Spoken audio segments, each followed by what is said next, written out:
नमस्कार, स्वागत है आपका अपना उत्तर प्रदेश देख रहे हैं आप। मैं हूं आपके साथ अनाया शर्मा। शुरुआत करेंगे खबरों के विस्तार से। ब्रह्मलीन हुए गोरक्ष पीठाधीश्वर महंत अवैधनाथ की आत्मा इन दिनों बहुत खुश होगी, क्योंकि वह राम मंदिर आंदोलन के नायकों से एक थे। उनके पास मंदिर आंदोलन के दौरान 2 सबसे अधिक अहम पद दिए गए थे। ये दायित्व इस बात का प्रमाण है कि आजादी के आंदोलन के बाद देश की राजनीति का दशा और दिशा बदलने वाले राम मंदिर आंदोलन में उनका क्या कद था और उस वक्त तमन्ना पूरी ना हो सकी। वो चाहते थे कि जिस तरह श्री राम ने सामाजिक समता को संदेश दिया है, उसी तरह बहुसंख्यक हिंदू समाज भी ऊंच नीच, छूछात और अस्पृश्यता को छोड़कर एकजुट हो। बड़े महाराज के कई संबोधन में भेदभाव को लेकर कई संदेश सुनने को मिले हैं। वहीं पीठ के वर्तमान पीठाधीश्वर और उत्तर प्रदेश के मुख्यमंत्री योगी आदित्यनाथ प्राण प्रतिष्ठा को अपने जन्म और जीवन का सबसे महत्वपूर्ण पल बताया। साथ ही राम मंदिर आंदोलन में पीठ की पीढ़ियों के योगदान की भी चर्चा की।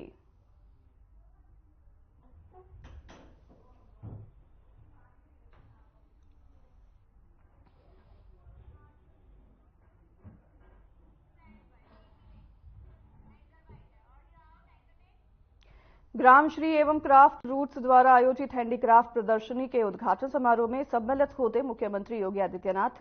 आपको सीधा लिए चलते हैं। ग्रामश्री संस्था क्राफ्ट रूट्स द्वारा आयोजित आज की इस एग्जीबिशन के उद्घाटन कार्यक्रम में यहां पर उपस्थित प्रदेश की माननीय राज्यपाल आदरणीय श्रीमती आनंदीबेन पटेल जी, उत्तर प्रदेश सरकार में मेरे वरिष्ठ सहयोगीगण, उप मुख्यमंत्री द्वय Shri Keshav Prasad Maurya ji, Shri Brajesh Pathak ji,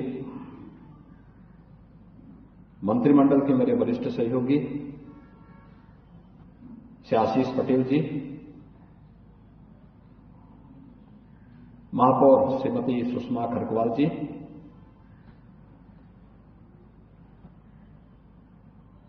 trustee craft roots Shrimati Anarben Patel ji, Avnish Awasthi ji, माननीय कुलपतिगण और देश भर से आए हुए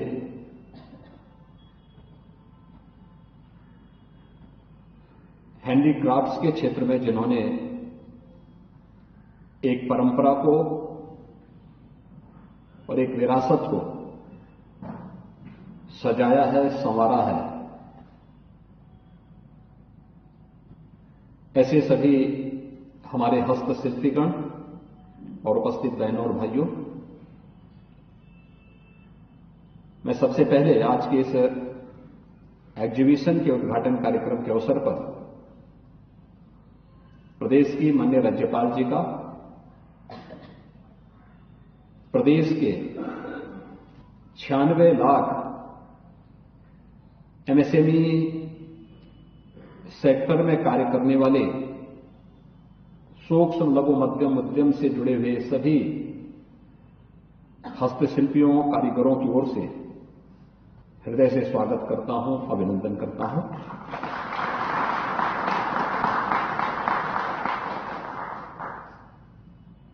देखने के लिए भले ही एग्जीबिशन हम लोगों को एक संक्षिप्त रूप लग रहा हो,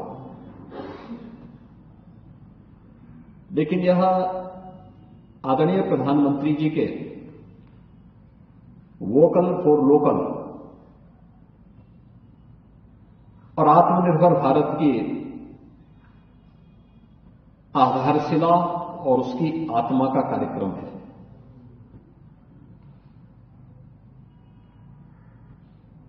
हैंडीक्राफ्ट की ताकत को हम लोग एक प्रकार से विस्मृत से कर चुके थे। यद्यपि आदरणीय प्रधानमंत्री जी की प्रेरणा से हम लोगों ने 2018 में प्रदेश के अपने परंपरागत उद्यम को प्रोत्साहित करने के लिए वन डिस्ट्रिक्ट वन प्रोडक्ट का एक अभिनव कार्यक्रम प्रारंभ किया, जिसने उत्तर प्रदेश के सभी 75 जनपदों के लिए एक यूनिक प्रोडक्ट का चयन करते हुए जो पहले से चली आ रही थी, अपनी ओर से अलग से कुछ भी नहीं दिया, उसको डिजाइनिंग के साथ, उसको टेक्नोलॉजी के साथ, उसको मार्केटिंग के साथ जोड़ने के एक अभिनव कार्यक्रम को हम लोगों ने आगे बढ़ाने का कार्य किया। और उसके अगले वर्ष के ही कार्यक्रम में फिर विश्वकर्मा श्रम सम्मान जैसी योजना प्रदेश में लागू हुई, जो प्रदेश के कारीगर और हस्तशिल्पियों के प्रोत्साहन के लिए, उनके प्रशिक्षण के लिए शासन के द्वारा उन्हें मानदेय और उन्हें टूल किट उपलब्ध कराए जा सकें, इस कार्यक्रम को हम लोगों ने प्रदेश में लागू किया। हमने इसकी ताकत को देखा। उत्तर प्रदेश जैसा राज्य, जिसके बारे में कहा जाता था कि ये लैंडलॉक्ड स्टेट है, यहां से एक्सपोर्ट नहीं हो सकता, जिसके बारे में लोगों की अन्य तमाम धारणाएं थी, मैं देख के ताज्जुब था कि अगले 2-3 वर्ष के अंदर ही हमारा जो एक्सपोर्ट था यूपी का, वह 2 गुने से अधिक हो गया। और उत्तर प्रदेश के अंदर हर एक ओर सरकार के द्वारा थोड़ा प्रोत्साहन दिया गया, परिणाम बहुत अच्छे निकले। कोरोना कालखंड के दौरान जब लॉकडाउन लगा था, उससे पहले यहां पर आदरणीय राज्यपाल महोदय ने बहुत सारे अभिनव प्रयोग प्रारंभ किए थे, खासतौर पर महिला सशक्तिकरण के लिए, उन परिवारों के लिए जो अब तक कार्य से वंचित थे। उनके अभिनव प्रयोग की जो सबसे महत्वपूर्ण कड़ियां थी, उनमें से हमारे आंगनबाड़ी केंद्र भी थी। राजभवन वही मैंने उत्तर प्रदेश के ओडीओपी के जुड़े हुए उन बर्तनों को देखा जो जैसे खुर्जा का, क्रॉकरी का था। मुझे स्वयं भी नहीं मालूम था कि उत्तर प्रदेश के अंदर इस प्रकार के अच्छे बर्तन यहां के कारीगर बनाते हैं। और अक्सर जब इस पर चर्चा होने लग गई तो हम लोगों को लगा कि नहीं, उत्तर प्रदेश में तो पर्याप्त पोटेंशियल है, हम इसको आगे बढ़ा सकते हैं। और आज उनके मार्गदर्शन में उत्तर प्रदेश ने तेजी के साथ इस कार्यक्रम को आगे बढ़ाया। तो 1 डिस्ट्रिक्ट 1 प्रोडक्ट का कार्यक्रम देश के अंदर एक यूनिक प्रोडक्ट के रूप में लोगों के लिए एक नई ब्रांड बनी है। आज का यह कार्यक्रम महत्वपूर्ण इसलिए है कि आप जितने भी हैंडीक्राफ्ट से जुड़े हुए यहां पर कारीगर और हस्तशिल्पी आए हैं, जिन्होंने अपने अपने सेक्टर में नया कार्य किया है, आप अनेक लोगों को रोजगार दे सकते हैं। आप स्वयं तो आत्मनिर्भर हैं, अन्य लोगों के लिए भी नई प्रेरणा है। प्रेरणा इस रूप में है, हमने अपनी ताकत, आपकी ताकत को कोरोना कालखंड में पहचाना था। याद करिए, कोरोना में लॉकडाउन लगते ही बड़े पैमाने पे प्लान हुआ था। और उस समय हम लोगों ने प्रयास किया था कि हमारे पास अगर एमएसएमई यूनिट हैं और ये सूक्ष्म लघु मध्यम उद्यम से जुड़े हुए, क्राफ्ट से जुड़े हुए अलग अलग अब कार्यक्रम अलग अलग जनपदों में चल रहे हैं, सरकार अगर इनको किसी भी प्रकार की बंदी से बचा करके थोड़ा बहुत सपोर्ट कर ले, तो जो लोग उत्तर प्रदेश में आ रहे हैं उन लोगों को यहीं पे कार्य मिल सकता है। और उसका परिणाम बहुत अच्छा रहा। खासतौर पर 40 लाख से अधिक लोग उत्तर प्रदेश में आए। और हम लोगों ने उस समय अपील की थी कि भाई हमारे पास तो 96 लाख एमएसएमई यूनिट है, अगर इसमें से एक व्यक्ति भी, अगर एक यूनिट एक व्यक्ति को भी अपने पास समाहित कर ले, तो हमारे पास तो हम 1 करोड़ लोगों को अपने साथ जोड़ सकते हैं।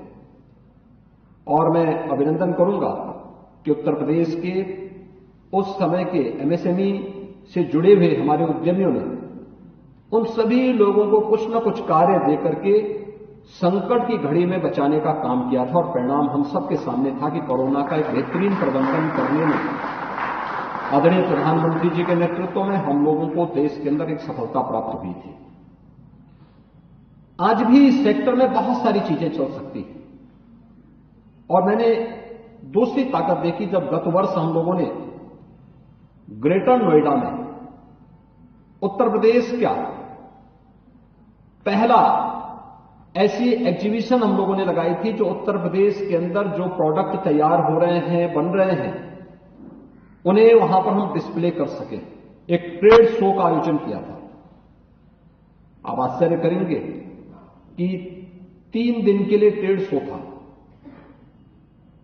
माननीय राष्ट्रपति जी ने उसका उद्घाटन किया था और 3 दिन के इस ट्रेड शो में 4 लाख से अधिक लोगों ने वहां पर आकर के भागीदारी की। 500 से अधिक फॉरेन बायर्स वहां आए थे जिन्होंने वहां पे अपने ऑर्डर प्लेस किए और सीधे वहां से उन लोगों को खरीदने की व्यवस्था की। आज अमेजन और फ्लिपकार्ट जैसी संस्थाएं उत्तर प्रदेश की ओडीओपी की योजना के साथ जुड़ी हुई हैं और बहुत सारी चीजें इसमें आगे बढ़ सकती हैं। यह कार्यक्रम महत्वपूर्ण इसलिए है क्योंकि आदरणीय राज्यपाल महोदया जब गुजरात के अंदर इस पूरे कार्यक्रम का शुभारंभ 1995 में जब की थी, आप सोचे आज से 28 वर्ष पहले, 28-29 वर्ष पहले जिस कार्यक्रम का शुभारंभ गुजरात की धरती से प्रारंभ हुआ, गुजरात की धरती जो राष्ट्रपिता महात्मा गांधी की धरती है। राष्ट्रपिता महात्मा गांधी ने ग्राम स्वराज की एक नई प्रेरणा हम भारतवासियों को दी। गुजरात की वो धरती जिन्होंने सरदार पटेल जैसे भारत माता के एक सपूत को जन्म दिया, लौह पुरुष के रूप में जिनकी हम सब वंदना करते हैं, उस धरती में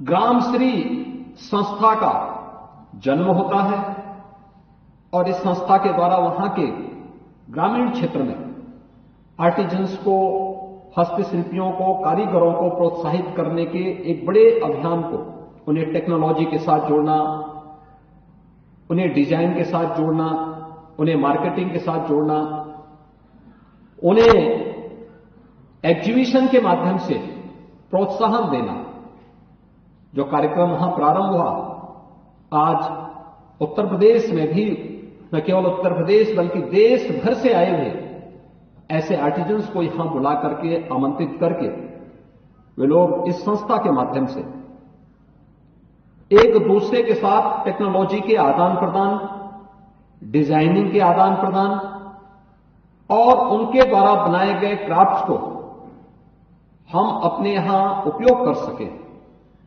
आज आप देखते होंगे पिछले कुछ वर्षों से एक अंतर देखने को मिला। पहले हमारे यहां कोई पर्व और त्योहार पड़ता था, होली है, दीपावली है, विजयादशमी है, कोई भी त्योहार होता था, चीन के द्वारा निर्मित सामान भारत के मार्केट में छाए हुए रहते थे। उनकी क्वालिटी नहीं होती थी। यहां तक कि दीपावली के अवसर पर गणपति और लक्ष्मी जी की मूर्ति भी चीन से बनकर के आती थी। लेकिन पिछले कुछ वर्षों के अंदर जब हम लोगों ने महिला स्वयंसेवी समूहों को प्रोत्साहित किया, देश के अंदर आदरणीय प्रधानमंत्री जी के भावनाओं के अनुरूप जब कार्य प्रारंभ हुआ, आज लोगों ने लोकल प्रोडक्ट को महत्व देना प्रारंभ किया। आज आप देखते होंगे कोई किसी को गिफ्ट भी देता है तो मैं यूपी के अंदर से देखता हूं कि 1 डिस्ट्रिक्ट 1 प्रोडक्ट से ही जुड़े हुए प्रोडक्ट ज्यादा होते हैं। या हमारे जितने भी हस्तशिल्पी या कारीगर होते हैं उनके द्वारा जो प्रोडक्ट स्थानीय स्तर पर बनाए जाते हैं, या दुनिया में प्रधानमंत्री जी जाते हैं तो वे भी भारत के ही किसी न किसी राज्य से जुड़े हुए प्रोडक्ट को उन राष्ट्राध्यक्षों को भेंट स्वरूप भी देते हैं। यानी ये चीजें दिखाती हैं कि इस फील्ड में अपार संभावना है। इन संभावनाओं को इस प्रकार के एग्जीबिशन के माध्यम से ये न केवल एक दूसरे के प्रोडक्ट को देखने का बल्कि एक दूसरे की कला को, उनकी विधा को, उनकी परंपरा को जानने का भी एक अवसर हम सबको प्रदान करता है। टेक्नोलॉजी का आदान प्रदान अगर हम करते हैं और इसके साथ टेक्नोलॉजी को जोड़ते हैं तो हमारे काम को और भी आसान करता है और मार्केट की आवश्यकता और उनकी डिमांड के अनुसार हम उन्हें सप्लाई करने की सप्लाई चेन के साथ जोड़ने में भी हमें मदद करता है। हमें प्रसन्नता है कि इस संस्था में आदरणीय राज्यपाल जी की अपनी व्यस्तता के बाद श्रीमती अनारबेन पटेल जी ने इस दायित्व को अपने हाथों में लिया और आज न केवल गुजरात में बल्कि देश भर में अलग अलग जगह पर इन सभी आर्टिजन्स को प्रोत्साहित करने के लिए वे स्वतः स्फूर्त भाव के साथ जाती हैं, उन्हें प्रोत्साहित करती हैं, उन्हें एक मंच देती हैं। एग्जीबिशन के माध्यम से वे सभी एकजुट होकर के फिर आत्मनिर्भर भारत की इस परिकल्पना को साकार करने में अपना योगदान देती हैं। मैं इस अवसर पर उनका भी हृदय से अभिनंदन करता हूं और इन सभी प्रदेश भर के आए हुए अपने जितने भी आर्टिजन्स हैं, हमारे जो हस्तशिल्पी और कारीगर हैं, उन सब की ओर से हृदय से धन्यवाद भी देता हूं कि ये एक नया मंच उनको ग्रामश्री संस्था और हैंडीक्राफ्ट रूट्स के माध्यम से उन्हें प्राप्त हुआ है। मुझे प्रसन्नता होगी कि इस कार्यक्रम को और आगे बढ़ाने की आवश्यकता है, क्योंकि उत्तर प्रदेश तो इसकी एक आज आधार भूमि है। सैकड़ों वर्षों से यहां पर यह जो एमएसएमई का बेस है, यह यहां की आत्मनिर्भरता का आधार रहा है। बीच के कालखंड में उपेक्षित हुआ, लेकिन आज फिर से वह आगे बढ़ता हुआ दिखाई दे रहा है। अब मैं देख रहा था, जब हम लोग एग्जीबिशन में उद्घाटन के लिए आए थे, उसी समय मैंने देखा कि बाहर भी जो एग्जीबिशन लगी है, अंदर भी लगी हुई है। अलग अलग जनपद के लिए अलग अलग वो मिलेंगी आपको। और यही कारण है कि आज हम लोग भारत सरकार के साथ मिलकर के उत्तर प्रदेश में इंडियन इंस्टीट्यूट ऑफ पैकेजिंग की स्थापना का कार्य कर रहे हैं। इंडियन इंस्टीट्यूट ऑफ डिजाइनिंग यानी डिजाइनिंग इंस्टीट्यूट के भी यहां पे स्थापना की कार्रवाई को तेजी के साथ हम लोगों ने आगे बढ़ाया है। और भी अन्य तमाम सेक्टर्स में हमें इन्हें प्रोत्साहित करने के लिए एक अवसर प्राप्त हो रहा है और राज्य सरकार भी उन्हें प्रोत्साहित करने के लिए के साथ साथ अन्य तमाम प्रकार की सुविधाएं प्रदान करने के लिए कार्रवाई कर रहा है। आज की एग्जीबिशन इसका एक सशक्त माध्यम बनी है और मुझे पूरा विश्वास है कि न केवल उत्तर प्रदेश के 96 लाख जो कारीगर हैं, हस्तशिल्पी हैं। ब्रह्मलीन हुए गोरक्ष पीठाधीश्वर महंत अवैधनाथ की आत्मा इन दिनों बहुत खुश होगी, क्योंकि वह राम मंदिर आंदोलन के बारे में सोचकर बहुत खुश होंगे और आंदोलन के नायकों में से एक थे। उनके पास मंदिर आंदोलन के दौरान 2 सबसे अधिक अहम पद दिए गए थे। ये दायित्व इस बात का प्रमाण है कि आजादी के आंदोलन के बाद देश की राजनीति की दशा और दिशा बदलने वाले राम मंदिर आंदोलन में उनका क्या कद था। उस वक्त तमन्ना पूरी ना हो सकी। वो चाहते थे कि जिस तरह श्री राम ने सामाजिक समरसत्ता का संदेश दिया, उसी तरह बहुसंख्यक हिंदू समाज भी ऊंच नीच, छुआछूत और अस्पृश्यता को छोड़कर एकजुट हो। बड़े महाराज के कई संबोधन में भेदभाव को लेकर कई संदेश सुनने को मिल जाएंगे। वहीं पीठ के वर्तमान पीठाधीश्वर और उत्तर प्रदेश के मुख्यमंत्री योगी आदित्यनाथ प्राण प्रतिष्ठा को अपने जन्म और जीवन का सबसे महत्वपूर्ण पल बताया। साथ ही राम मंदिर आंदोलन के पीठ की पीढ़ियों के योगदान की भी चर्चा की।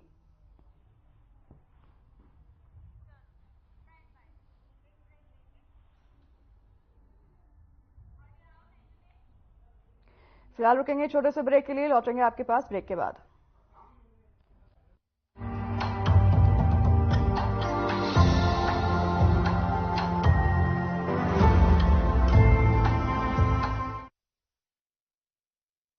Best channel head Shri Brijmohan Singh, Sadhna news.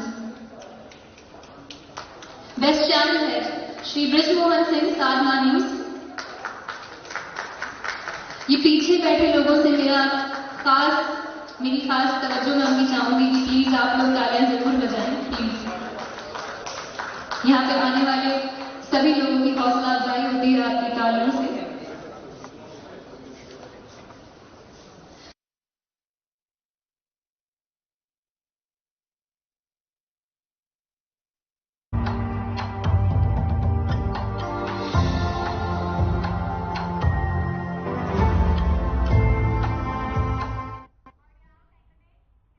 नमस्कार, स्वागत है आपका। ब्रेक के बाद रुख करेंगे खबरों की ओर। अयोध्या एक पुरानी मंदिर पहुंचे हमारे चैनल हेड ब्रजमोहन सिंह रघुवंशी। 85 साल के पुजारी से की बातचीत और पुजारी ने उन्हें प्राण प्रतिष्ठा देखने के लिए भाग्य की बात कही है और उन्होंने कहा कि मंदिर बनने से राजा राम को उनके घर मिल जाएगा। और क्या कुछ उन्होंने कहा आपको भी सुनाते हैं।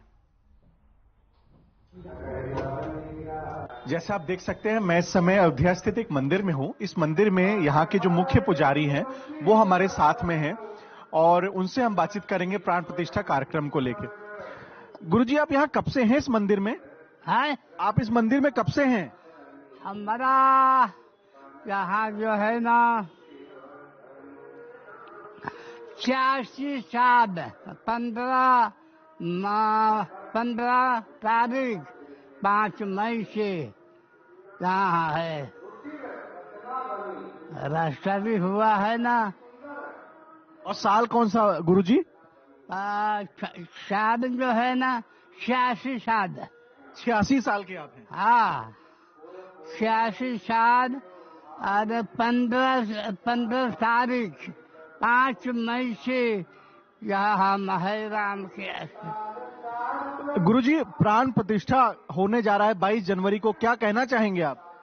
हाँ, 22 जनवरी को प्राण प्रतिष्ठा होने जा रहा है, क्या? हाँ, तो वो तो वही कहेगा ना, कार्यशाला में करेगा। कहने के बाद ये तो हो भाग है कि पुण्य बल मिले संता, ये सबके पुण्य भेगा हुआ है। ये तो यह कार्य होने जा रही है, क्या समझे? भगवान राम को अब अपना घर मिलने जा रहा है। हाँ, सब लोग ऐसा कह रहे हैं, क्या कहेंगे आप? हाँ, हम क्या करेगा, सब समाज लेके करेगा। सब समाज जो है ना इसका जो है उद्घाटन करेगा और सब समाज जो है मिल करके ये कार्य सफल करे। मोदी जी के बारे में क्या कहेंगे गुरुजी आप? है मोदी जी के बारे में क्या कहेंगे? मोदी के बारे में हम क्या कहेंगे, ये पंच लोग सब करेगा। और योगी जी के बारे में क्या कहेंगे? योगी आदित्यनाथ के बारे में क्या कहेंगे? मुख्यमंत्री उत्तर प्रदेश मुख्यमंत्री योगी जी। हाँ, तो कहने के बाद फिर सबके पुण्य भेगा हुआ है, सब कार्य होने जा रहा है। योगी जी कैसे लगते हैं आपको? हाँ, योगी जी कैसे लगते हैं?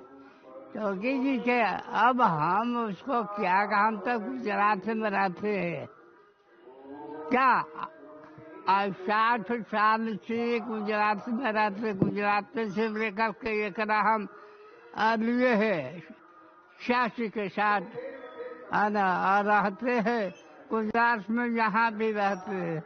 अब कान भी कम हो गया, आँख भी कम गया, शरीर के जो है शक्ति भी कम हो गया। तो आप खुश हैं? राम मंदिर बनने जा रहा है। हाँ, कहने के बाद एक बार क्या कहते हैं, एक बार एक जो है ना एक बार उम्र हो गया 100 बरस। 100 बरस? हाँ, 80 के साथ ये 60 साल जो है ना यहाँ हम रहते हैं। अच्छा, तो ये आप सुन सकते थे और आप देख रहे हैं, ये गुरुजी हैं और ये लगातार लगभग 86 वर्षों से यहाँ पे हैं। 100 वर्ष इनकी उम्र हो चुकी है, जैसा इन्होंने बताया। बहुत खुश हैं, मोदी जी की भी तारीफ कर रहे हैं, योगी जी की भी तारीफ कर रहे हैं और कह रहे हैं कि बहुत खुशी की बात है कि यहाँ पे राम मंदिर बनने जा रहा है, बन के तैयार हो चुका है, प्राण प्रतिष्ठा होने जा रही है। ये भी यहाँ का एक ऐतिहासिक मंदिर है, काफी वर्षों से हम यहाँ पे बैठे थे, इसलिए हमने सोचा यहाँ के भी हम मुख्य पुजारी से बातचीत करें। अयोध्या से अपने वीडियो जर्नलिस्ट रमेश जोशी के साथ मैं ब्रिजमोहन सिंह रघुवंशी, साधना टीवी के लिए। हम अयोध्या पहुंचे, हम राम मंदिर परिसर अयोध्या में पहुंचे हैं हमारे चैनल हेड ब्रजमोहन सिंह रघुवंशी और मंदिर के मुख्य पुजारी से उन्होंने बातचीत की है और विशेषताओं पर चर्चा की है। क्या कुछ बातचीत उन्होंने की है आपको भी सुनाते हैं। तो हम इस समय राम मंदिर परिसर में हैं और जैसा कि हम अपने दर्शकों को अलग अलग जो इस मंदिर की विशेषताएं हैं वो आप तक पहुंचाने की कोशिश कर रहे हैं। इसी संदर्भ में अभी हम राम मिलाप प्राचीन मंदिर पे हैं और यहाँ के मुख्य पुजारी जी हमारे साथ में हैं। पंडित जी प्रणाम, हम साधना चैनल से आपका स्वागत करते हैं हमारे कार्यक्रम में। पंडित जी, मैं देख रहा हूँ यहाँ हनुमानगढ़ी मंदिर है, यहाँ प्रभु श्री राम मंदिर है, भरत मिलाप मंदिर की क्या विशेषता है, इसके बारे में हमारे दर्शकों को बताएं। ये राम जी जब 14 वर्ष के बाद वन से वापस आए तो भरत जी इसी स्थान पर मिले। पहले वो नंदीग्राम में रहते थे, तपस्या के 14 वर्ष तक अयोध्या जी नहीं आए। हनुमान जी ने उनको सूचना दिया तो वे दौरे दौरे अयोध्या जी आए कि राम जी आ रहे हैं, अब अयोध्या जी को सजाओ। तो फिर विमान यहीं पर आ गई, फिर वो मिले, क्योंकि भरत जी जो हैं धन का लोभी नहीं थे, न जस के लोभी थे, वे सिर्फ राम जी का प्रेम का लोभी थे। तो उन्होंने जो है राम जी, उनका भरत जी का मनोकामना पूरा हुआ। फिर उन्हें राजा महाराजाओं ने इनको बनाया और उन्होंने जो है जो भी व्यक्ति आते हैं इस स्थान में उनका एक मनोकामना पूरा होता है, सिर्फ एक मनोकामना पूरा होगा। और वही जो है बहुत मनोकामना तो मनुष्य का बहुतों है तृष्णा, लेकिन एक मनोकामना जो है पूरा होता है। तो कोई भक्ति मांगते हैं, कोई धन मांगते हैं, कोई नौकरी मांगते हैं, कोई मुकदमा में जीत जाए, एक पूरा होता है बाबू। अच्छा पंडित जी, मैं एक चीज ये देख रहा था यहाँ पे, मैं अक्सर हम लोगों ने जो देखा है, मैं अपने वीडियो जर्नलिस्ट से बोलूंगा एक बार ये दिखाएं दृश्य। ये अपने आप में एक अलग सा दृश्य मुझे नजर आ रहा है। यहाँ भगवान श्री राम जी के साथ भी एक हम धर्म माता सीता को देख रहे हैं। दो अलग यहाँ पे भगवान हैं जिनके साथ उनकी धर्म पत्नियां हैं और फिर हनुमान जी। यहाँ आमतौर से जो हम श्री राम दरबार देखते हैं उसमें हम ये देखते हैं कि भगवान श्री राम, माता सीता, लक्ष्मण जी और हनुमान जी। इस पूरे दरबार के बारे में हमारे दर्शकों को बताएं। ऐसा चारों भैया देखें, यहाँ ये भी दिखाएं। जब राम जी वन से वापस आए तो मिले हैं सब चारों भैया, सब महारानी इकट्ठे हुए। तो उन्होंने फिर जो है दर्शन के लिए सभी को यहाँ विराजमान कर दिया गया है। ये प्राचीन मंदिर है, ये कुआं है आपको मिलेंगे, और ये ईंट जो है लखोरी ईंट है, और धीरे धीरे निर्माण हो रही है सरकार की तरफ से और कुछ आप लोगों के भक्तों की तरफ से। और ये सब जो है चल रहा है, जीर्ण शीर्णावस्था में रहा अयोध्या जी। तो विक्रमादित्य जी ने बसाए थे अयोध्या नगरी को। इस समय योगी और मोदी जी जो हैं अयोध्या जी को नव निर्माण कर रहे हैं। बस यही है। जय सीताराम। जय सीताराम। तो आप देख सकते हैं, जैसे कि पंडित जी ने बताया कि हमारे देश में तमाम हर मंदिर की एक विशेषता है। ऐसे नहीं कोई इमारत बना दी जाती है, लेकिन जब मंदिर बनाया जाता है उसके पीछे एक उद्देश्य रहता है। यह है हमारे देश की संस्कृति। और हमारे साथ मौजूद है इस समय एक श्रद्धालु जो भजन गाना चाहती हैं। प्रभु श्री राम के मंदिर के प्रांगण में मौजूद है, प्राण प्रतिष्ठा होने जा रही है। खुशी का जो आलम है ये पूरे देश में है, उत्साह के रूप में लोग इसको, उत्सव के रूप में लोग इसको मना रहे हैं। माता जी क्या भजन है और हमारे दर्शकों को सुनाइए। सुना रहे हैं। प्रभु राम यहाँ कनकन में विराजमान है, बहुत महिमा है प्रभु की, उसी को बता रहे हैं। पार होगा वही जिसे पकड़ोगे राम, पार होगा वही जिसे पकड़ोगे राम, जिसे छोड़ोगे पल भर में डूब जाएगा, जिसको छोड़। चलिए इसी बीच दिल्ली से इस वक्त की बड़ी खबर आपको बता दें कि दिल्ली में गांव चलो अभियान कार्यशाला की शुरुआत की गई है। इस वक्त की बड़ी खबर दिल्ली से, जो कि हमारे पास सूत्रों के मुताबिक आ रही है कि दिल्ली में गांव चलो अभियान कार्यशाला की शुरुआत की गई है। बीजेपी अध्यक्ष जेपी नड्डा ने इसका उद्घाटन किया है। 4 फरवरी से 11 फरवरी तक ये अभियान चलेगा। 7 लाख गांव और शहरी बूथों में कार्यकर्ता जाएंगे इस अभियान के तहत। करीब 30 लाख कार्यकर्ता इसमें मौजूद हैं। दिल्ली से इस वक्त की बड़ी खबर आपको बता रहे, गांव चलो अभियान कार्यशाला की शुरुआत की गई है। बीजेपी अध्यक्ष जेपी नड्डा ने इस कार्यशाला का उद्घाटन किया है। 4 फरवरी से 11 फरवरी तक ये अभियान चलेगा।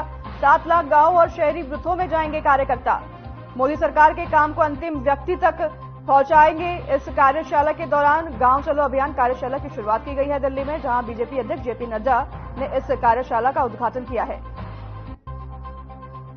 7 लाख गांव और शहरी बूथों में जाएंगे कार्यकर्ता। मोदी सरकार के काम को अंतिम व्यक्ति तक पहुंचाना इस कार्यशाला का मकसद है। गांव चलो अभियान कार्यशाला की शुरुआत की गई है। बीजेपी अध्यक्ष जेपी नड्डा ने इस कार्यशाला के उद्घाटन की है। 4 फरवरी से 11 फरवरी तक ये अभियान चलेगा।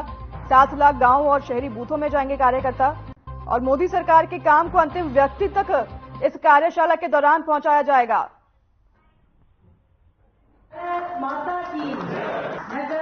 आज आप सब लोगों को इस बैठक में, अभियान में, मैं तो इसे कार्यशाला कहूंगा, क्योंकि आप लोगों की दिन भर में बहुत सी चर्चाएं हुई हैं और गांव चलो अभियान को किस तरीके से आगे बढ़ाना है, इसके बारे में डिटेल में आप लोगों के साथ बातचीत हुई है।